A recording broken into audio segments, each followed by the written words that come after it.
नमस्कार, मैं हूं शुभेंदु सिंह। आप देख रहे हैं उत्तर प्रदेश और उत्तराखंड का सबसे भरोसेमंद न्यूज चैनल इंडिया न्यूज। 2022 विधानसभा चुनाव में सभी दल अपनी ताकत झोंक रहे हैं। हाल ही में हुए पंचायत चुनाव में बीजेपी को भारी जीत मिली है, जिसके बाद विपक्ष पूरी तरीके से हमलावर हो चुका है। समाजवादी पार्टी पंचायत चुनाव में सत्ता का दुरुपयोग होने की बात कर रहा है, तो वहीं कांग्रेस की महासचिव प्रियंका गांधी ने यूपी के 3 दिवसीय दौरे पर कांग्रेस संगठन को मजबूत करने का काम किया है। वहीं एआईएमआईएम के चीफ ओवैसी भी 2022 में ओम प्रकाश राजभर के साथ चुनाव में दांव लगाएंगे। जहां एक तरफ मुस्लिम वोटरों को लुभाया जा रहा है, तो वहीं बहुजन समाज पार्टी ने बड़ा दांव खेला है। एक बार फिर से बीएसपी सुप्रीमो मायावती ने दलित ब्राह्मण कार्ड चला दिया है और मायावती ने रविवार को इसका ऐलान कर दिया। उन्होंने कहा कि 23 जुलाई से प्रदेश के 18 मंडलों में बीएसपी की तरफ से ब्राह्मण सम्मेलन का आयोजन किया जाएगा और इसका आगाज अयोध्या से होगा। बीएसपी के महासचिव सतीश चंद्र मिश्र को इसकी जिम्मेदारी दी गई है और ये तो आने वाला समय बताएगा कि ब्राह्मण वोट किसके पाले में जाएंगे। और आज की बड़ी बहस इन्हीं सवालों के साथ शुरू करेंगे। बीएसपी भी तैयार है और ब्राह्मण वोट पर आर पार है और ये सभी चीजें देखने को मिल रही हैं। और इन सभी चीजों को लेकर के सवाल कई हैं। सवाल यह भी कि योगी सबसे मजबूत विपक्ष जाति से जीतेगा बूथ और यूपी की लड़ाई ब्राह्मण कार्ड पर आखिर कैसे आई है।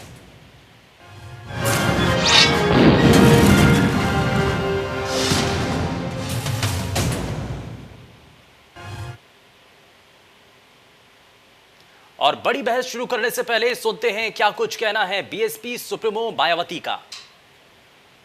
केंद्र सरकार के 3 नए कृषि कानूनों की वापसी की मांग को लेकर काफ़ी लंबे समय से दिल्ली सीमा पर व अन्य और स्थानों पर भी पूरे जी जान से आंदोलित किसानों के प्रति केंद्र सरकार की उदासीनता अति दुखद है। केंद्र सरकार की गलत आर्थिक व अन्य नीतियों एवं कार्यकलापों आदि से देश में बढ़ती बेरोजगारी के बीच खासकर पेट्रोल, डीजल व रसोई गैस आदि की कीमतों में लगातार हो रही वृद्धि से व महंगाई के आसमान छूने से भी अब लोगों के सामने काफ़ी दिक्कतें व मुश्किलें आदि खड़ी हो गई हैं। अर्थात उत्तर प्रदेश का सवाल है तो यहाँ की जनता वर्तमान में चल रही भाजपा सरकार की खराब कानून व्यवस्था व इस सरकार में जातिगत एवं धार्मिक द्वेष की भावना से लोगों का हो रहा शोषण एवं उत्पीड़न, बड़े पैमाने पर हो रहा शोषण एवं उत्पीड़न आदि किसी से छिपा नहीं है। बीजेपी ने खूब खिचड़ी खिलाई उनको, तो हमारे लोगों ने बोला खिलाओ जाओ खिचड़ी, खिचड़ी भी खाई। खूब इनके बीच में नाटकबाजी की, हर किस्म के हथकंडे इस्तेमाल किए। दलितों के बीच में गए, पैसा भी बहुत फेंका, लोग बताते हैं, लालच दिया इनको और मीडिया के माध्यम से खूब इनके वो खिचड़ी भी इनको खिलाई, अपने साथ बैठाकर खुद भी खाई, इनको भी खिलाई। मतलब चाहे अपने घर से ही खिचड़ी बनाकर क्यों ना ले गए हों, दलितों के हाथ की बनी खिचड़ी इनको ज़्यादा पसंद नहीं होती है, तो लेकिन खिचड़ी भी खूब खाई। यही नाटक बीजेपी के साथ साथ कांग्रेस ने भी खूब किया। लेकिन अच्छी बात ये रही कि अभी तक यूपी में जितने भी चुनाव हुए हैं, चाहे ये पिछला विधानसभा का आम चुनाव हुआ है, तो ये लोग इनके बहकावे में नहीं आए। तो बीएसपी सुप्रीमो मायावती का ये स्टेटमेंट आपने सुना। 23 जुलाई से ब्राह्मण सम्मेलन करने की तैयारी की जा रही है और कोशिश यही है कि जातीय वोट बैंक को साधने की कोशिश की जा सके और इसीलिए मायावती अब ब्राह्मण सम्मेलन शुरू करेंगी।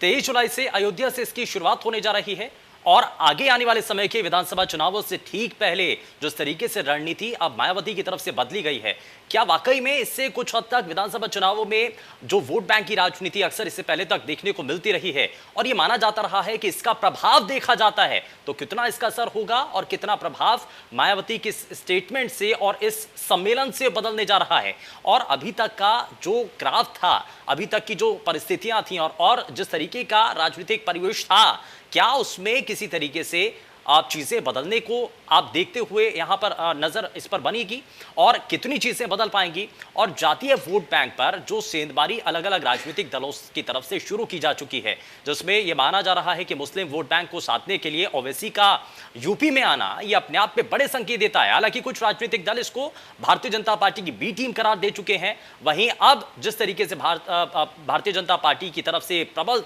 और प्रमुख तौर पर जो हिंदू वोटर हैं उनको साधने की कोशिश की जाती है, तो वहीं अब बीएसपी सुप्रीमो का ब्राह्मण कार्ड चलना क्या वाकई में भारतीय जनता पार्टी के उस किले को सेंध पाने में क्या वो कामयाब हो पाएंगी? क्या जो कोशिश है हिंदू वोटर को अपनी तरफ खींचने के लिए, क्या वाकई में, और खास करके इसमें जातीय राजनीति को इसमें देखा जा रहा है और खास करके ब्राह्मण वोटर्स को अपनी तरफ खींचने के लिए सम्मेलन आप जो बीएसपी सुप्रीमो हैं उनकी तरफ से जो किया जाना है, क्या आपको लगता है कि इसमें कुछ हद तक चीजें बदलती हुई नजर आएंगी? और दलित कार्ड जो खेला जाता रहा बीएसपी की तरफ से, अपने आप को यह माना जाता रहा कि दलितों की वो पक्षधर हैं और दलितों के उत्थान के लिए लगातार कोशिशें होती रही हैं, तो क्या उसमें सक्षम हैं वो?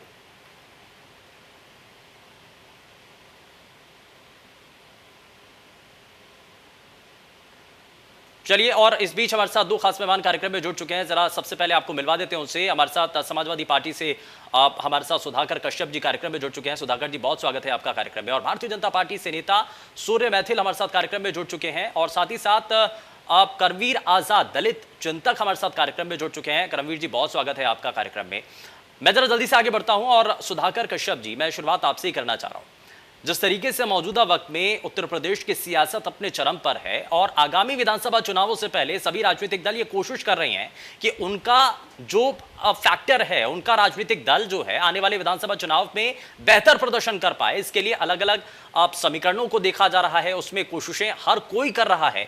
इसमें समाजवादी पार्टी इसमें अपने आप को कहां देख रही है? और हर कोई अपने आप को, हर दल की तरफ से ये कोशिश करता है कि अपने आप को हर तबके का नेता बता सके, लेकिन बीएसपी सुप्रीमो मायावती की तरफ से अब जो ब्राह्मण कार्ड खेला गया है, आपको नजर आता है कि उसका असर होगा?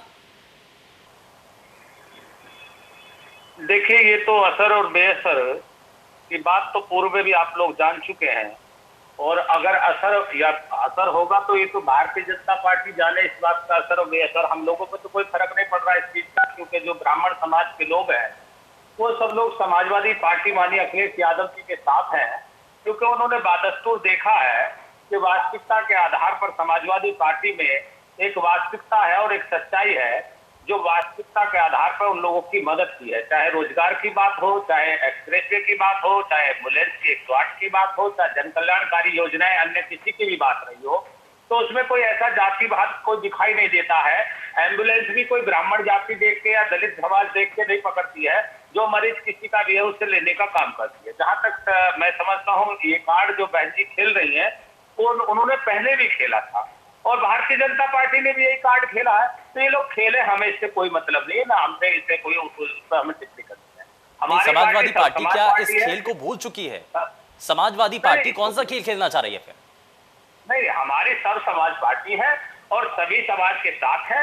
हमारा कोई व्यक्ति विशेष समाज के आधार पर समाजवादी नहीं है। समाजवादी पार्टी की नीतियां सब समाज के साथ एक समान है, इसलिए हमारे लिए सभी समाज एक समान है और हमारी पार्टी सब समाज की पार्टी है।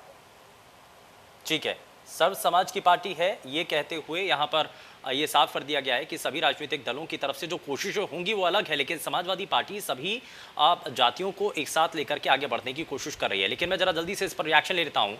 आप सूर्य मैथिल हमारे साथ लगातार कार्यक्रम में बने हुए हैं। सूर्य मैथिल, क्या आपको लगता है कि जो बसपा सुप्रीमो हैं उनकी तरफ से जो अब सम्मेलन करने की बात की जा रही है और ये जो ब्राह्मण सम्मेलन किया जा रहा है, इसका असर होगा? और ये माना जा रहा है कि इसका असर सीधे सीधे भारतीय जनता पार्टी के जो हार्डकोर वोटर है उसके ऊपर पड़ता हुआ नजर आएगा, आपको लगता है?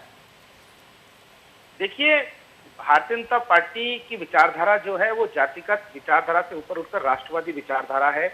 हम लोग जाति पंथ मजहब की बात नहीं करते, हम राष्ट्र की बात करते। और रही बात बहन जी की, तो मैं बहन जी को याद दिला दूं कि तिलक तराजू और तलवार, इनको मारो जूते चार, यही नारा देकर बहन जी ने पूरे उत्तर प्रदेश के अंदर केवल और केवल दलितों की बात की। और जब सत्ता में आई तो उसके बाद केवल और केवल अपना विकास किया, दलितों का विकास नहीं किया। चाहे वो 1 करोड़ की माला पहनने की बात हो, चाहे वो बड़े बड़े स्मारक बनाने की बात हो माने काशीराम जी के, उसके अलावा इन्होंने कुछ किया नहीं। और ना ही दलित समाज ने जिस आशा भरी दृष्टि से इनको वोट दिया था, उस वोट का इन्होंने पूरा जो है जिसे कहते हैं वापसी करना, वो वापसी की। अब आ जाइए आप, अभी समाजवादी पार्टी के मेरे मित्र बोल रहे थे कि हम लोग तो सर्व समाज की पार्टी हैं। तो सर्व समाज की पार्टी जब राम भक्तों के ऊपर गोली चलवाती है तब वो सर्व समाज याद नहीं आता उनको। जब राम भक्तों के ऊपर गोली चलवाकर अयोध्या की गलियां लाल कर दी जाती हैं तब समझ नहीं आता इनको। जब महिलाओं के ऊपर अभद्र टिप्पणी होती है तब ये सर्व समाज की पार्टी नहीं होती है। सैफई के अंदर जब 1000 करोड़ रुपया हर साल ये सिर्फ और सिर्फ वेश्याएं नचवाने के लिए खर्च करते हैं तब सर्व समाज नहीं याद आता इनको। इनको केवल और केवल पूरी राजनीति करनी आती है। अब इन्होंने बहुत सारे विकास कार्य गिनवाए, उनमें से एक विकास कार्य गोमती रबड़ फ्रंट भी था, जिसके अंदर 1500 करोड़ रुपए का एक भयंकर घोटाला समाजवादी पार्टी के राज में हुआ, जो कि मात्र 700 करोड़ घोटाला था, वो सीधा 1500 करोड़ तक पहुंच गया। और टीपू भैया जो इनके युवराज हैं या इनके राजा हैं, जिनके ये गुलामी करते हैं, उनके आसपास के नियर डियर 100 से ज्यादा लोग इस समय अरेस्ट हैं या फिर अरेस्टिंग के कगार पर हैं। तो ये तो समाजवादी पार्टी का चेहरा है। और दूसरा चेहरा मैंने आपको दिखाया बहुजन समाज पार्टी का।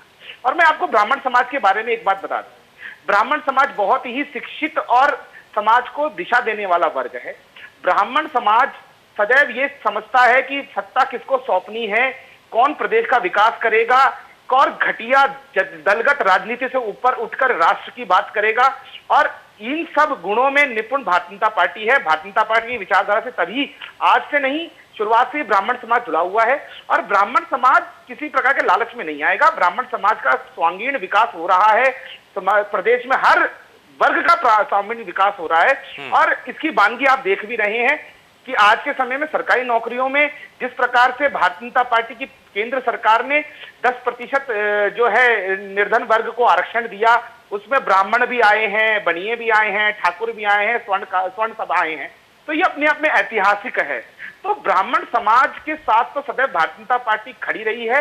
भारतीय जनता पार्टी उन सबके साथ खड़ी है जो देश का निर्माण करना चाहती है। ठीक है, यानी कि आपका ये दावा है सूर्य मैथिल जी कि आपने सभी को समान रूप से देख करके आपने सभी को आगे बढ़ाया है। लेकिन सुधाकर कश्यप जी, ये आरोप आपके ऊपर लग रहा है, आपने तो पक्षपात किया था। जाति विशेष के लोगों को आपने बढ़ाने की कोशिश की थी। नहीं, हम उत्तर देना चाहेंगे। हाँ, देखिए, जैसे कि भारतीय जनता पार्टी अभी एक राग अलाप रही है पिछले काफी वर्षों से कि राम मंदिर पे ये करा दिया, वो करा दिया, बहुत अच्छी बात है, इनको एक ही रटी दिखाई बात याद है। दूसरा मैं कहना चाहूंगा, जो नारी का सम्मान करने वाले लोग जो आज दुहाई दे रहे हैं कि नारी का सम्मान किया, अभी खीरी लखीमपुर में एक महिला के साथ इतना बड़ा जिला वो बीडीसी सदस्य अपना नामांकन करने के लिए जाती है, उसका चीरहरण करती है भारतीय जनता पार्टी के नेता। भारतीय जनता पार्टी के नेता एचपी को चाटा मारते हैं। ये आपके सामने जग जाहिर नहीं है। इन लोगों को कहते हुए शर्म नहीं आ रही कि नारी का सम्मान कर रहे हैं। कहाँ नारी का सम्मान कर रहे हैं? और दूसरा, रोजगार की ये कह रहे हैं बात कि हमारे सरकारी नौकरियों में रोजगार दे दिया। अरे 17.5% दशम दिशा समाज के लोग भारत में निवास कर रहे हैं और 17 जातियों को अनुसूचित जाति का दर्जा की घोषणा आपके भारतीय जनता पार्टी के विधायक कर रहे हैं। जहां जातिगत की आप बात कर रहे हैं, तो अखबारों में आप घोषणा कर देते हैं और पोर्टल पे अंकित आज तक नहीं होता है। क्या आप लोगों को झूठ बोलते हुए शर्म नहीं आती? मैं इसी समाज से आता हूँ और 17 जातियों की लड़ाई लड़ चुका हूँ। सन 2004 से लेकर आज तक बादस्तूर लड़ता चला रहा हूँ। तो क्यों नहीं आप 17 जातियों को आरक्षण दे देते? और आप बताइए, नौकरी की बात आप कर रहे हैं कि मुझे बताइए कि आपके पिछले 7 सालों में भारतीय जनता पार्टी ने 2 करोड़ प्रतिवर्ष रोजगार देने का काम किया करा था। बताइए किसको रोजगार दिया? पकौड़ा तलने के लिए आदेश दे दिया कि नौजवान पकौड़ा तले 200 रुपए लीटर सर, अगर आप विकास की बात कर रहे हैं, गोमती रिवर फ्रंट को लेकर के सवाल तो भारतीय जनता पार्टी के नेता उठा ही रहे हैं ना। वो यही तो कह रहे हैं कि आपने जो विकास के काम किए उसमें तो सवाल उठ रहे हैं आप। अब वो जांच के विषय में है। गोमती रिवर फ्रंट की जो बात कर रहे हैं, तो ये उन अधिकारियों को भारतीय जनता पार्टी क्यों गले लगाए बैठी है? नवनीत सहगल जैसे लोगों को उन्हें गले लगाए बैठी है और उनके हमारे द्वारा हमारे बनाए गए प्रपोजलों को पास करा के उन्हीं पे काम कर रही है भारतीय जनता पार्टी। अगर अनियमितता हुई तो जांच होनी चाहिए ना। बिल्कुल जांच करें, हमने कब रोका? और ये हमारे कहने से कहां रुक जाएगी भारतीय जनता पार्टी? अगर हम तय जांच मत करो, हम तो जांच चंदा खोरी की भी कराना चाहते हैं, चंदा दीदियों की भी कराना चाहते हैं। राम के नाम पे जो देश की जनता को ठगने का काम किया गया, हम तो उस चंदे की भी जांच कराना चाहते हैं, उसकी भी कराइए। जो की भूमि, लाखों की भूमि करोड़ों में देखी जाती है, उसकी भी आप जांच कराइए।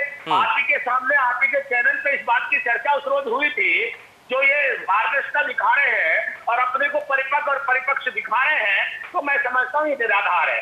कहीं से कहीं तक भी आप ले लीजिए कि भारतीय जनता पार्टी के शासन काल में ना बहन बेटी सुरक्षित है, ना आम जनमानस सुरक्षित है। अभी हाल ही की घटना मैं आपको बता दे रहा हूं कि जनपद मेरठ के थाना क्षेत्र सरवुपुर के ग्राम, नहीं, आपका जब समय था, मैं ये सवाल उनसे कर लूंगा।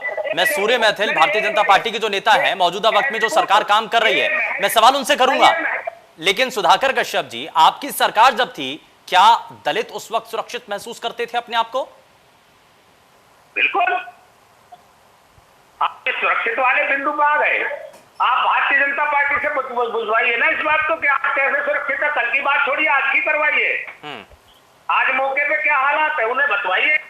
जनपद मेरठ के खिवाई में, एक सेकंड लूंगा, जनपद मेरठ के थाना क्षेत्र सरपुर गांव खिवाई कस्बा में एक कश्यप समाज का व्यक्ति अपनी गुड़चड़ी करता है और उसका विरोध होता है, और विरोध करने को उस आदमी के सरेआम गोली मार दी जाती है। एक आदमी की मौत मौके पर होती है। चलिए, दलित हितैषी तो अपने आप को हर कोई बताता है। मैं जरा, ठीक है, करमवीर आजाद हमारे साथ लगातार कार्यक्रम में बने हुए हैं, दलित चिंतक हैं। जरा समझ लेते हैं, कौन सी राजनीतिक दल की पार्टी की सरकार जब सत्ता में आती है तो अपने आप को सुरक्षित कब महसूस करते हैं? करमवीर आजाद जी, आपने दोनों ही दलों की बातों को सुन लिया है। आप और दलित समाज अपने आप को सुरक्षित कब मानता है? भारतीय जनता पार्टी, समाजवादी पार्टी, कांग्रेस या बहुजन समाज पार्टी, मैं किसी दल की बात नहीं करूंगा। बेसिकली मैं दलित चिंतक के रूप में यहाँ पर बैठा हुआ हूँ और मैं दलितों के हित की बात करूंगा।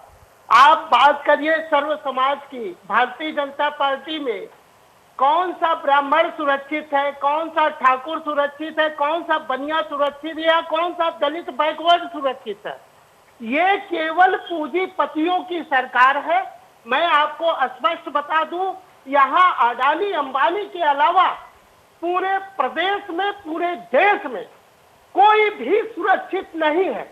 अगर सुरक्षा है तो जो पैसे वाले हैं, जो कारपोरेट घराने हैं, वही सुरक्षित है, वही पूरी तरह से पनप रहे हैं और वो कर रहे हैं। जब बहुजन समाज पार्टी की सरकार थी, करमवीर आजाद जी, जब बहुजन समाज पार्टी की सरकार थी तो उस वक्त आप अपने आप को सुरक्षित महसूस करते थे?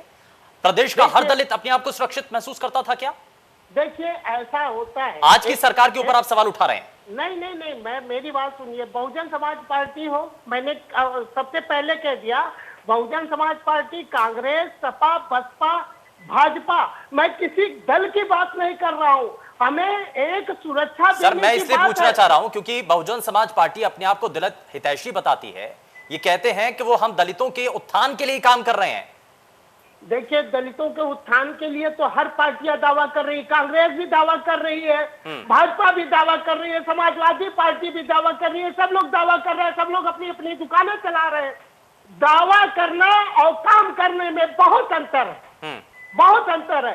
काम करने के लिए क्या बहुजन समाज पार्टी में ब्राह्मणों को, इसलिए ब्राह्मणों को मंत्री बनाया गया? ब्राह्मण संपन्न नहीं हुए, ठाकुर संपन्न नहीं हुए, या बनिया संपन्न नहीं हुए, या यादव संपन्न नहीं हुए। मैं इस बात का मैं केवल ये कहना चाहता हूं, आज हमारा समाज दो वर्गों में बटा हुआ है, अपर क्लास और लोअर क्लास में। आज मैं केवल ये जानना चाहता हूं कि एक ब्राह्मण का बेटा धन के अभाव में अच्छी शिक्षा नहीं प्राप्त कर सकता है, एक ब्राह्मण का बेटा धन के अभाव में अच्छी शिक्षा नहीं प्राप्त कर सकता। दलित चिंतक होने के नाते सिर्फ मैं आपसे ये पूछना चाह रहा हूं कि अगर बहुजन समाज पार्टी अपने आप को दलित हितैषी कहती है तो क्या उस पार्टी की बातों को हम माने, जनता समझे कि वाकई में वो दलितों की बात मान रही है, सुन रही है? नहीं, मैं आपको स्पष्ट कर दूं, दलित हितैषी जो है, दलित हितैषी की बात करने वाले, दावा करने वालों से काम नहीं चलेगा। आज दलित हितैषी के लिए, दलितों के लिए काम करने की आवश्यकता है। लोग जब तक धरातल पे आकर काम नहीं करेंगे तब तक हम लोग दलितों की बात नहीं, दलितों की शिक्षा, चिकित्सा और रोजगार की बात करने वाला कौन सा दल है? आज केवल लड़ाने के लिए वो हो जाता है, उनका उत्पीड़न करने के लिए हो जाता है। जो बाहुबली, जो शक्तिशाली, चाहे वो किसी दल का हो, वो दलितों का उत्पीड़न करता है, प्रताड़ना करता है। मैं केवल ये कहना चाहूंगा, कोई भी दल ईमानदारी पूर्वक दलितों के काम नहीं कर रहा। परम पूज्य बाबा साहब डॉक्टर भीमराव अंबेडकर की परिकल्पना का भारत, जो बाबा साहब को इन्होंने दलितों का नेता बना दिया, लेकिन बाबा साहब दलितों के नेता नहीं थे। बाबा साहब मऊस महिलाओं के लिए भी काम किया, नारी के लिए काम किया, मजदूरों के लिए काम किया। मजदूरों को 8 घंटा नौकरी देने के लिए परम पूज्य बाबा साहब ने जो कानून बनाए, और मैं आपको बता दूं, परम पूज्य बाबा साहब डॉक्टर भीमराव अंबेडकर जी ने जो रिजर्व बैंक ऑफ इंडिया की स्थापना की, आज उनको जो है आपने जो है दलितों का वो जो है नेता बता दिया। दलितों का नेता बता करके समाज से एकदम अलग करने का काम किया। ऐसे महापुरुषों के सिद्धांतों पे हम लोग चलने वाले व्यक्ति हैं। और हम लोग, यानी कि कोई भी राजनीतिक दल हो, वो दलितों के बारे में अपने आप को हितैषी तो बताते हैं, लेकिन काम असल मायने में कोई नहीं करता है। कांग्रेस पार्टी से नेता सैफ खान भी हमारे साथ कार्यक्रम में जुड़ चुके हैं। बहुत स्वागत है सैफ खान आपका कार्यक्रम में। मैं जरा जल्दी से आपसे रिएक्शन लेना चाहता हूं। दलित चिंतक यहां पर कह रहे हैं कि कोई भी राजनीतिक दल हो, चाहे इसमें कांग्रेस पार्टी ही क्यों ना हो, सिर्फ अपने आप को दलित हितैषी कहते हैं, जाति विशेष के बारे में कहते हैं कि वो उनका आप झंडा आगे बुलंद करेंगे, लेकिन असल मायने में उनके नाम को लेकर सिर्फ राजनीति की जाती है, कोरी राजनीति। सैफ खान, बहुत बहुत धन्यवाद आपका।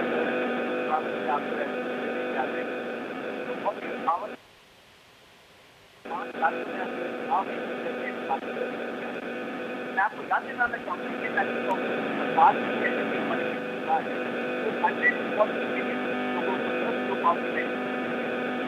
हर साल हर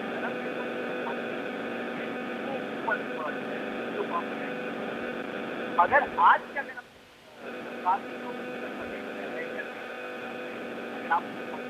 तो मैं डेटा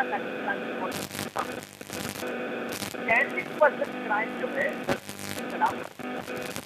चलिए मैं सैफ खान कुछ ठीक है सैफ खान, मैं वापस लौटता हूं आपके पास। मैं वापस लौटता हूं, जरा कुछ तकनीकी खामी आ रही है, उसको दुरुस्त कर लेते हैं। आपकी आवाज सही तरीके से नहीं पहुंच रही है, मैं जरा वापस लौटता हूं तब तक। लेकिन सूर्य मैथिल, कुछ रिएक्शन देना चाह रहे थे आप। मौजूदा वक्त में ये कहा जा रहा है कि चाहे दलित वर्ग की बात हो, चाहे वो ब्राह्मण समाज की बात हो, सभी को अगर एक साथ लेकर के चलना है तभी प्रदेश का विकास हो पाएगा। देखिए, अभी समाजवादी पार्टी के मेरे मित्र ने बहुत सारी बातें कही, बहुत सारे आरोप लगा दिए। वो कहते हैं ना कि सुई तेरे पेट में छेद है, छन्नी कहे सुई से तेरे पेट में छेद। तो एक छेद वाले को ये लोग आरोप लगाने की बात करते हैं, जो भारतीय जनता पार्टी सदैव राष्ट्रवाद की बात करती है। इनके पेट में कितने छेद हैं जनता जानती है। अभी ये बार बार कह रहे थे कि 2 करोड़ रोजगार किस प्रकार से दिए गए, ये बताइए। तो मेरे शायद जो मैं जानता नहीं है कौन से नेताजी है, ये कौन से राज्य मंत्री जी हैं, मैं तो देखा नहीं इनको, पता नहीं किसको बैठाया है आपने यहाँ पर। लेकिन फिर भी मैं आपको बता देता हूँ, अपने जो अनाम नेताजी को बता देता हूँ कि नेताजी प्रदेश के अंदर पिछले 4.5 साल के अंदर 4.5 करोड़ से ज्यादा स्वरोजगार के लोन प्रदान किए गए और स्वरोजगार के जो नए उपलब्ध कराए गए, अपना मौके उपलब्ध कराए गए। और रही बात जहां तक स्त्री सुरक्षा की, तो मेरे मित्र आपको एक बात बता दूं कि आप लोग यदि स्त्री सुरक्षा पे बात करें तो ऐसा लगता है कि एक कसाई जो है शाकाहार पे बात करता है। वही स्थिति आपकी है कि आप देखिए किस प्रकार से समाजवादी पार्टी का ट्रैक रिकॉर्ड रहा है। जिन बुआजी के संग भतीजे जी ने 2019 में एक साथ बैठकर साइकिल चलाई थी, हाथी और साइकिल ने, तब वहां पर देखिए गेस्ट हाउस कांड में किस प्रकार से उसी दलित की बेटी के कपड़े फाड़े गए, कितना अपमान किया गया उस दलित की बेटी का। उसके बाद आप देखिए कि इनके आजम खान जी किस प्रकार से जया प्रदा, एक महिला की किस प्रकार से, वो शब्द में यहां नहीं बोल सकता, उनका कलर पूछ रहे थे ये लोग। इसी प्रकार इनके नेताजी खड़े होकर बोलते हैं मंच से, अरे बलात्कार कर दिया तो क्या हो गया, बच्चों से गलती हो जाती है। ये वो लोग हैं, ये यहाँ पे बैठकर स्त्री सुरक्षा की पाठ पढ़ाएंगे यहाँ पर, जिनके सारे नेता कहीं ना कहीं महिलाओं के विरुद्ध अपराधों में संलिप्त हैं। और यहाँ पर ये बोलते हैं कि चलिए कल की बात छोड़िए, आज की बात कीजिए। तो हम आज की बात कर लेते हैं कि प्रदेश का जो सर्वांगीण विकास इस समय में हो रहा है वो सब जानता है। पूरा देश जो है इस समय उत्तर प्रदेश के विकास की तरफ तकतकीला के देख रहा है। आज प्रदेश देश की सबसे बड़ी अर्थव्यवस्था होने जा रहा है। आपके राज्यकाल में 1,15,000 करोड़ का जहां बजट था, आज की डेट में 5.5 लाख करोड़ से 5.5 लाख करोड़ से ऊपर का बजट है। प्रदेश की जो जीडीपी आपके राज्य में 10 लाख करोड़ की होती थी, आज 22-23 लाख करोड़ की जीडीपी है। आज प्रदेश में कोविड काल के बावजूद भी 77,000 से ज्यादा करोड़, 77,000 करोड़ से ज्यादा का विदेशी निवेश प्रदेश के अंदर आया है। 5 डिफेंस कॉरिडोर बनने जा रहे हैं प्रदेश में। 6 से ज्यादा बड़े बड़े राष्ट्रीय राजमार्ग बन गए। इसके अलावा भारत का पूरे विश्व का सबसे बड़ा राष्ट्रीय राजमार्ग पूर्वांचल एक्सप्रेसवे बनने जा रहा है। आप देखिए इस चीज को, आपको विकास दिखाई नहीं देता। आपको विकास इसलिए दिखाई नहीं देता क्योंकि आपको आपकी आंखों पर भ्रष्टाचार का चश्मा चढ़ा हुआ है। और मेरे आदरणीय मित्र यहाँ पर जो दलित चिंतक जी हैं, करमवीर जी, उन्होंने बोला कि बीजेपी में के राज्य में कोई सुरक्षित नहीं है। तो मैं इनको बता देता हूँ, इन्होंने बोला कि बीजेपी सिर्फ बात करती है और दलितों के नाम पर और दलितों की सेवा नहीं करती है। तो मैं इनको बता देता हूँ, इनको गिनवा भी देता हूँ। शायद मेरे मित्र जो है इंडिया में नहीं रहते हैं, विदेश में रहते हैं। ये भी मायावती जी की तरह लंदन से बाल कटा के आते हैं, शायद, जहां तक मेरे को जानकारी है। अदरवाइज इनको जानकारी होती तो ये ऐसा बोलते नहीं कि आज के समय में जो हमारे देश के राष्ट्रपति महोदय है वो भी एक दलित समाज से आए हैं। उनको किसने बनाया? भारतीय जनता पार्टी ने राष्ट्रपति बनाया। आज जो प्रदेश, आज जो राष्ट्र में राष्ट्रीय राजनीति में केंद्र सरकार का एक्सपेंशन हुआ है, कैबिनेट एक्सपेंशन, इतिहास में ये गवाह है कि इतना बड़ा कैबिनेट एक्सपेंशन जिसके अंदर इतनी ज्यादा मात्रा में समाज अपना अनुसूचित जाति और जनजाति वर्ग से और पिछड़े वर्ग से प्रतिनिधित्व दिया गया, ये अपने आप में ऐतिहासिक है। भारतीय जनता पार्टी सदैव प्रतिबद्ध है अनुसूचित जाति और जनजाति समाज दलित भाइयों के सेवा कार्य के लिए। मायावती जी आई तो उन्होंने हजारों करोड़ रुपए के अपने बड़े बड़े बुत बनवा दिए, पूरे लखनऊ को पाट दिया, पूरे उत्तर प्रदेश को पाट दिया। लेकिन क्या मायावती दीदी बहन जी ने कभी अंबेडकर जी के लिए कुछ किया? भारतीय जनता पार्टी वो पार्टी है जिसने देश के संविधान निर्माता परम आदरणीय बाबा साहब भीमराव अंबेडकर जी जहां पर लंदन के अंदर पढ़े लिखे थे 1920 के दशक के अंदर, उस हाउस को भारतीय जनता पार्टी ने, केंद्र सरकार ने उसको एक्वायर किया और वो बाबा साहब भीमराव अंबेडकर के नाम पर म्यूजियम बनाया। प्रदेश के अंदर देख लीजिए किस प्रकार से बाबा साहब भीमराव अंबेडकर जी के नाम पर बड़ी बड़ी योजनाएं हैं। कांग्रेस के राज में क्या हो रहा था? केवल गांधियों के नाम पे ही योजना चल रही थी। इसकी हम चर्चा करेंगे। सभी खास मेहमान हमारे साथ लगातार कार्यक्रम में बने हुए हैं। एक छोटे से ब्रेक के लिए हमें रुकना होगा, लेकिन ब्रेक के उस पार हम इस बात को लेकर के चर्चा करेंगे कि आज तक के चुनावों में हमेशा दलित कार्ड को लेकर के बात की जाती थी, दलितों को लेकर के चर्चा की जाती थी, लेकिन अब ब्राह्मण कार्ड खेला जा रहा है। इसका असर आगामी विधानसभा चुनावों में कितना होगा? छोटे से ब्रेक के बाद इस पर चर्चा।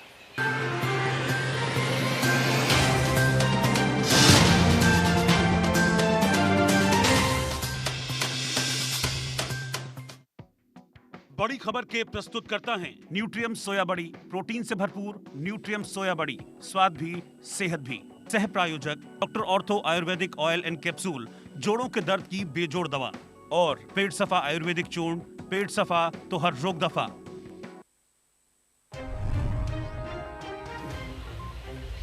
मुख्यमंत्री योगी के ट्रिपल टी फॉर्मूले ने किया कमाल। एक दिन में उत्तर प्रदेश में मिले कोविड के सिर्फ 56 नए मामले। देश में सबसे ज्यादा जांच और टीके के मामले में यूपी नंबर 1।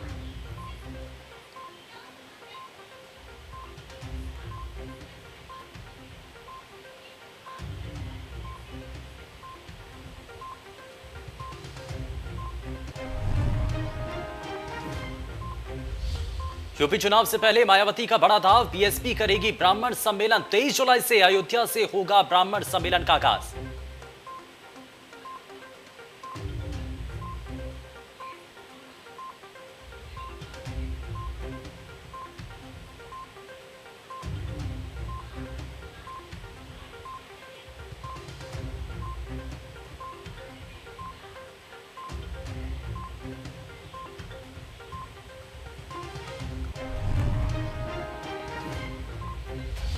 यूपी में अगस्त से गांव में कैंप करेंगी प्रियंका गांधी। कांग्रेस महासचिव बोली, रूठे नेताओं को मनाएंगे, पुराने लोगों की ताकत के साथ चुनाव में मजबूती से उतरेंगे।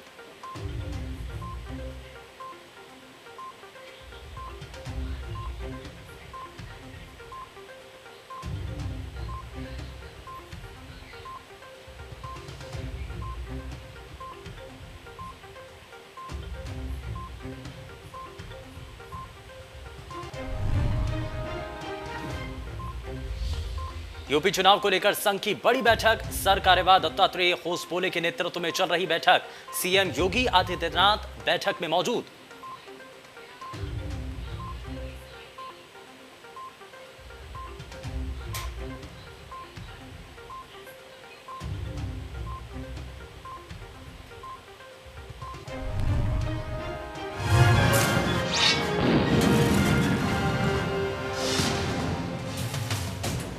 ब्रेक के बाद आप सभी का स्वागत है बड़ी बहस में। और जरा जल्दी से कार्यक्रम को आगे बढ़ाते हैं। सभी खास मेहमान लगातार हमारे साथ कार्यक्रम में बने हुए हैं। सैफ खान, कांग्रेस पार्टी से नेता, मैं सबसे पहले अब आपसे ही सवाल करना चाह रहा हूं।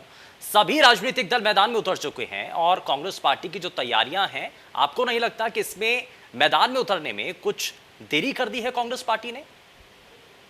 देखिए, सबसे पहले तो मैं आपको जो पिछली बातों का जो आपके चैनल के ऊपर जो प्रतिनिधि बैठे हैं, खासकर भारतीय जनता पार्टी के जुमलेबाज प्रतिनिधि और जुमलेबाज बातें जो कर रहे थे अभी अम्बेडकर साहब की, अम्बेडकर साहब को जो है मेरे ख्याल से इनको ध्यान रहना चाहिए कि हमारी सरकार में जो अम्बेडकर साहब जो है लॉ मिनिस्टर थे और इनके पास अपने कोई नेता है तो है नहीं जिनकी ये मूर्ति की स्थापना करेंगे।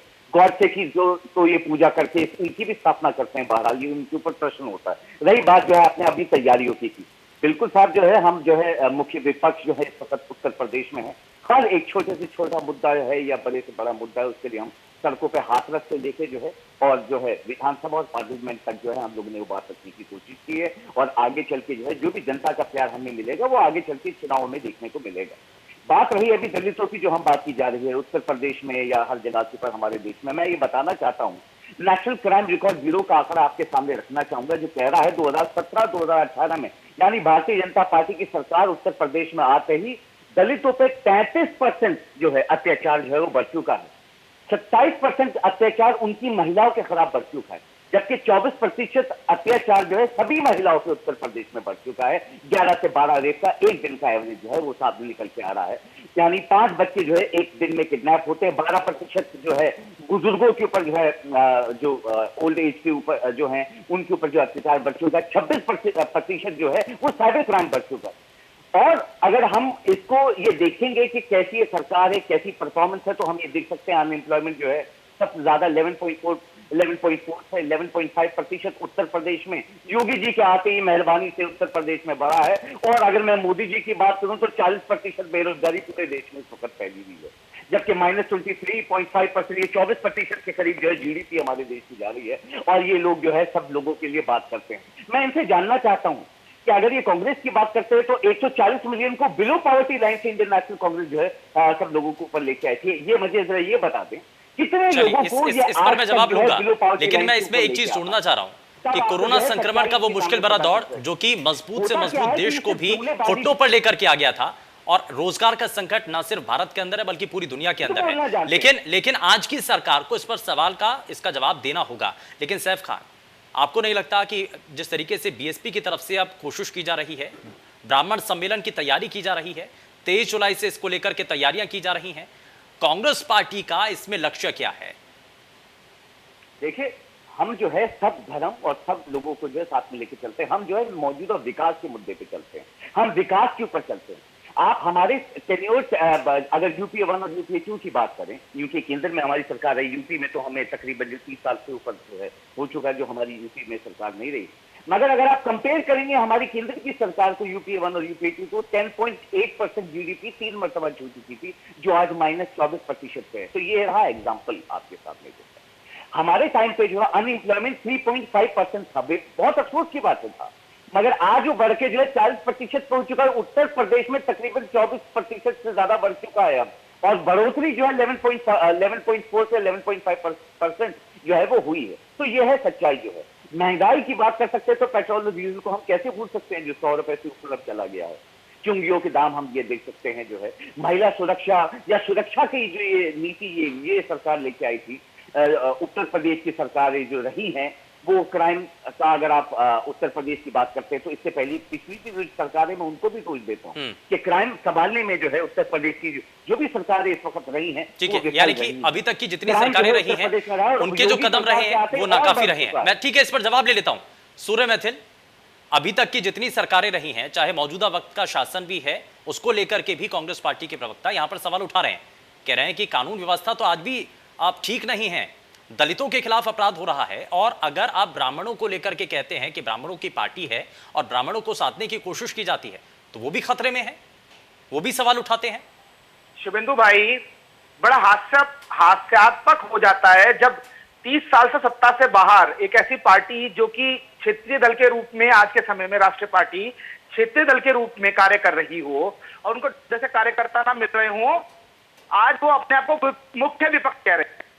और रही बात, इन्होंने एनसीआरबी के जितने झूठे आंकड़े यहाँ बताए हैं 2017 2018 के, मैं इनसे पूछना चाहूंगा कि 2021 चल रहा है, आप कृपया करके 2021 के आंकड़े बताते हैं। आप 2017 के आंकड़े लेके आ रहे हैं, वो समाजवादी पार्टी के कुकर्म थे, जो कि इस समय में स्थिति जो है वो बिल्कुल चेंज है।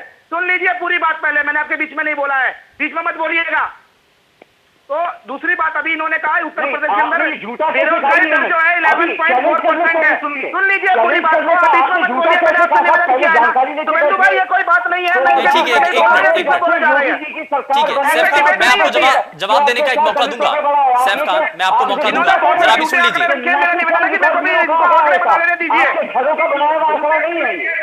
तो बिंदु भाई मेरा निवेदन है आपसे। नहीं, एक मिनट सैफ खान, मैं आपको पूरा मौका दूंगा। आपके सामने आपने क्योंकि सवाल उठाए हैं, उसका जवाब ले लेते हैं, फिर उसके बाद आपसे रिएक्शन ले लूंगा।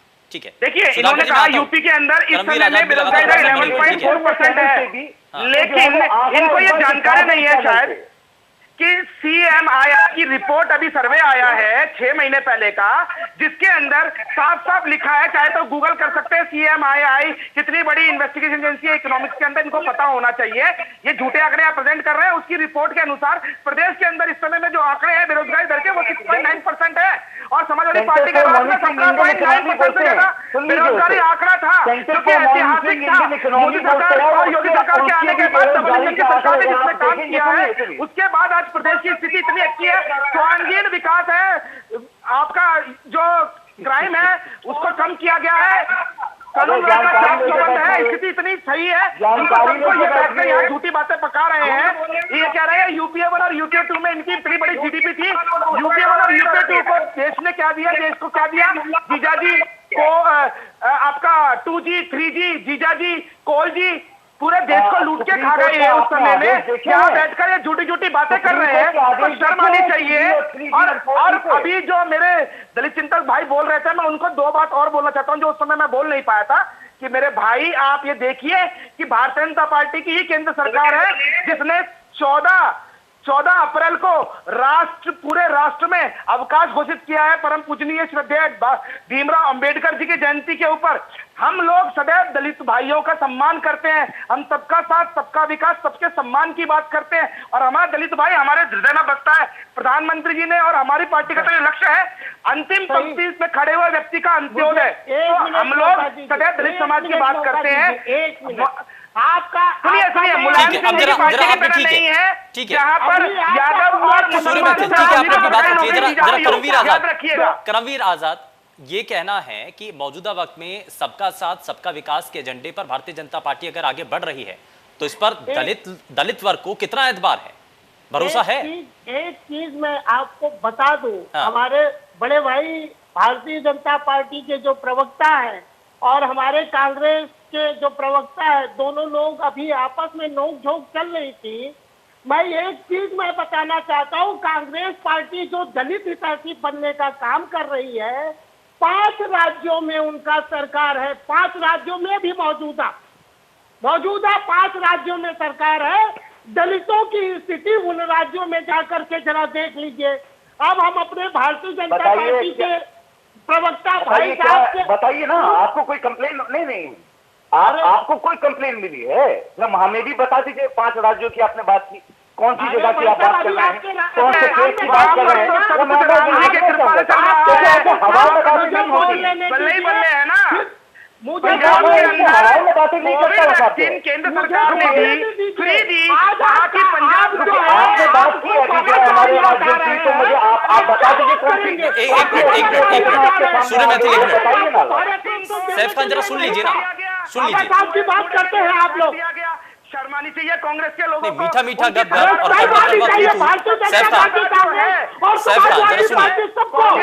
कांग्रेस के शासनकाल बाबा साहब का नाम लेकर के आप लोग जो जिस तरीके का समाज को गुमराह करने का काम कर रहे हैं, ये बहुत ही गलत बात है। ये अपने आज आपको बाबा साहब याद आ रहे हैं, तब बाबा साहब याद नहीं आते थे। वैक्सीन नहीं मिल रही, वहां पर कांग्रेसी राज्यों के अंदर इतनी बड़ी वैक्सीनेशन की बर्बादी हो रही है, ये शर्मानी चाहिए। यहाँ बैठ रहे के बोल रहे हैं कि बताइए कांग्रेस के राज्य में क्या हो गया। कांग्रेस के हर राज्य में घोटाले हो रहे हैं। अभी देखिए पंजाब में घोटाला हुआ, अभी देखिए घोटाला अभी देखा नहीं आपने, 1100 रुपए की वैक्सीन बेची है, 1100 रुपए की वैक्सीन बेची है पंजाब सरकार ने। फ्री वैक्सीन जो भारतीय जनता पार्टी की केंद्र सरकार माननीय मोदी जी ने दी थी, पंजाब सरकार ने उसको प्राइवेट हॉस्पिटल्स को बेचकर सरकारी संपत्ति को कांग्रेस के लोगों ने वहां पर बेचा है और प्रॉफिट कमाया है। आपके ही राजस्थान सरकार के अंदर प्रधानमंत्री जो कोष से जो आपका वेंटिलेटर आए थे, उन वेंटिलेटर को उन्होंने किराए पर देकर वहां पर प्राइवेट हॉस्पिटल को किराए पे दिया। 50-50 हजार रुपए महीना उन्होंने कमाया। जरा जल्दी से रिएक्शन, आप लोग जल्दी से रिएक्शन के अंदर आप उसके बाद सुधाकर जी के पास आता हूं मैं। सैफ खान जरा जल्दी से जवाब। देखिए, मैं इनका सबसे पहली बात जो है, जो ये क्लियर, सबसे पहले जो उन्होंने ये बात रखा था कि झूठे आंकड़े रख रहे हैं। सेंटर फॉर मॉनिटरिंग इंडियन बात सीधी सी है। करमवीर आजाद दलित चिंतक जो ये कह रहे हैं कि जहां पर जिन भी राज्यों के अंदर आपकी सरकार है वहां पर दलितों को लेकर के सवाल तो वहां भी उठाए जा रहे हैं, उसके लिए कांग्रेस पार्टी क्या कर रही है? 2020 को ये आंकड़ा सामने निकाला है कि 23.5%, 23.5% जो बेरोजगारी उत्तर प्रदेश में बढ़ गई है। ये centre for monitoring Indian economy कह रही है। प्रकार से उत्तर प्रदेश 11.4% बेरोजगारी उत्तर प्रदेश में बढ़ी है। अभी बात रुक गई है, घबराइए मत, जो है बौखलाहट जल्दी मत दिखा करिए, इतनी बौखलाहट नहीं होती। अब आपने जो कोरोना काल की बात कर रहे थे, मैं ये बताना चाहूंगा, रुक जाइए, मुझे घबराहट मत करिए। और एंकर साहब से अनुरोध करूंगा, ऐसे टेप रिकॉर्डरों को आप जो है बंद कर दिया करिए या मौका दिया करिए कि मैं अपनी पूरी बात जो है कंप्लीट कर सकूं। झूठे आंकड़े प्रेजेंट करने पे आप लोग भी साहब झूठे आंकड़े नहीं है, जानकर मैं चैलेंज करता हूँ, ऐसे सूर्य मैथिल एक मिनट, सूर्य मैथिल एक मिनट, जो सेंटर फॉर मॉनिटरिंग इंडियन, ठीक है एक मिनट, सूर्य मैथिल मैंने आपको समय दिया है, एक मिनट जरा रुकिए। सैफ खान आपकी बात पूरी हो गई है। सुधाकर कश्यप एक मिनट, जानकारी नहीं होती उनको, मैं अनुरोध करूंगा। सूर्य मैथिल एक मिनट जरा सुनिए तो सही। सूर्य मैथिल आपने अपना पॉइंट रखा है, आपने सवाल उठाया है कि पंजाब के अंदर वैक्सीन के दाम आखिर ज्यादा क्यों थे जब केंद्र की तरफ से वो वैक्सीन दी गई। ठीक है, जरा उस पर जवाब ले लूंगा मैं, उस पर जवाब दे रहे हैं। सैफ खान ने अपना जवाब दिया है, मैं जरा आगे बढ़ता हूं। सुधाकर कश्यप इंतजार कर रहे हैं। सुधाकर ठीक है सैफ खान, मैं वापस लौटता हूं मैं सैफ खान आपके पास। सुधाकर कश्यप, अब मौजूदा वक्त में जो प्रदेश के अंदर सियासत है, आने वाला विधानसभा चुनाव, लेकिन उससे पहले हर कोई अपने अपने कार्ड, अपने अपने पत्ते खोल रहा है। अब ऐसे में समाजवादी पार्टी के पास ऑप्शन क्या है? जो वोटर्स या फिर जो आपके कार्यकर्ता हैं उनको सपा के साथ बांध करके रखना, ये बड़ा जरूरी हो गया है।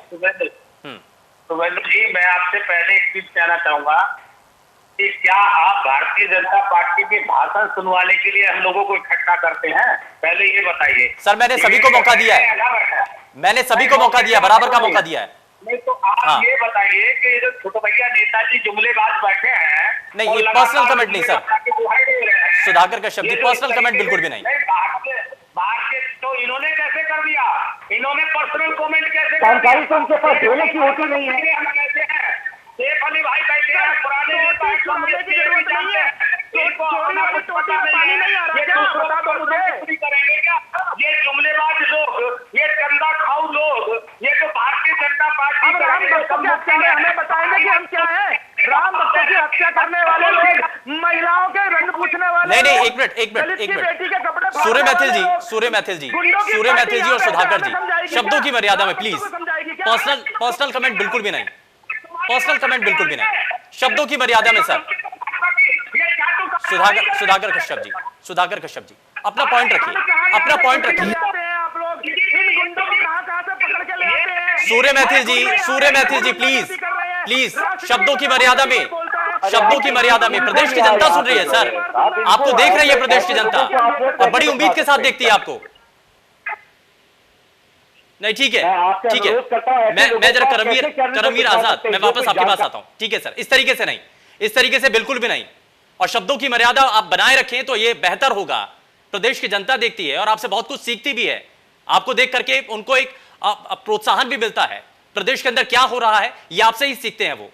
ठीक है करमवीर आजाद, आपको लगता है कि सर्व समाज का विकास जब होगा तो सभी जितने भी समाज के लोग हैं, चाहे वो दलित हो चाहे वो ब्राह्मण समाज हो, वो आगे बढ़ेगा? उसके लिए सबसे जरूरी है विकास।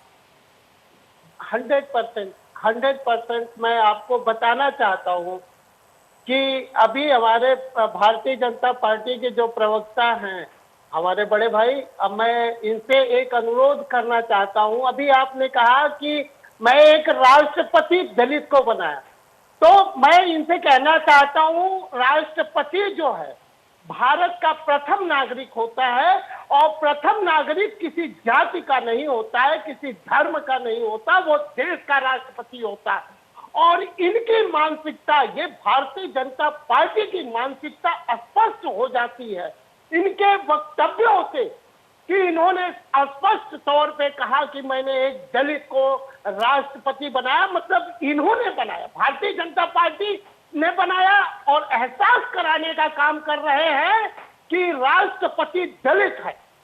ये देश का विकास कभी कर ही नहीं सकते, देश का विकास कभी एक कर ही नहीं सकते, क्योंकि ये देश को हमेशा तोड़ने की राजनीति करते हैं, हमेशा तोड़ के मरोड़ने की राजनीति करते हैं। इनकी विचारधारा इनके वक्तव्यों में दिखती है। मैं ये स्पष्ट हो गया है कि भारतीय जनता पार्टी देश का विकास। अच्छा ठीक है सर, एक मिनट। करमवीर आजाद जी, मौजूदा वक्त की सरकार तो अगर आपको लगता है कि वो सही तरीके से काम नहीं कर रही है, तो ऐसा कौन सा समय था या कौन सा राजनीतिक दल है जिसकी सत्ता ने, सरकार जब बनी तो उन्होंने बेहतर काम किया हो? आपको सुमेंदु जी मैं बताऊं, मैं व्यक्तिगत तौर पे आप ही के इंडिया न्यूज चैनल ने 3 घंटा 3 दिन लगातार 2016 में जब मैंने PIL डाला था, और 2016 में कोई ऐसा नेता नहीं था, चाहे कांग्रेस का, चाहे भारतीय जनता पार्टी का, चाहे जो है बहुजन समाज पार्टी का, कोई ऐसा नेता नहीं था। जिस समय समाजवादी पार्टी की सरकार थी, सब लोगों ने घेरा, भ्रष्टाचार की बात की, जीरो टॉलरेंस की पॉलिसी मानी योगी आदित्यनाथ जी की। मैं अपने भारतीय जनता पार्टी के प्रवक्ता से पूछना चाहता हूं, ये एक विभाग मुझे बता दे, एक विभाग जिस विभाग में जीरो टॉलरेंस पॉलिसी अपना ली गई हो, बता दे। मैं कह रहा हूं 100%, 100 टाइम एक्स्ट्रा। चलिए ठीक है, जवाब ले लेते हैं, जरा जवाब ले लेते हैं। सूर्य मैथिल जवाब। देखिए शुभेंदु भाई, यहाँ पर मेरे मित्र करमवीर भाई जिस प्रकार की ये बात कर रहे हैं कि इन्होंने कहा कि भारतीय जनता पार्टी ने एक दलित को राष्ट्रपति बनाया और ये एहसास करा रहे हैं। हाँ, हम एहसास करा रहे हैं कि भारतीय जनता पार्टी सदैव दलित भाई के साथ है। जिस प्रकार से दलितों का शोषण एक वोट बैंक के रूप में समाजवादी पार्टी हो, चाहे बसपा हो, चाहे कांग्रेस हो, उन्होंने किया है, लेकिन सम्मान किसी ने नहीं दिया। लेकिन भारतीय जनता पार्टी की सरकार ने सदैव हमारे दलित भाइयों का सम्मान किया है।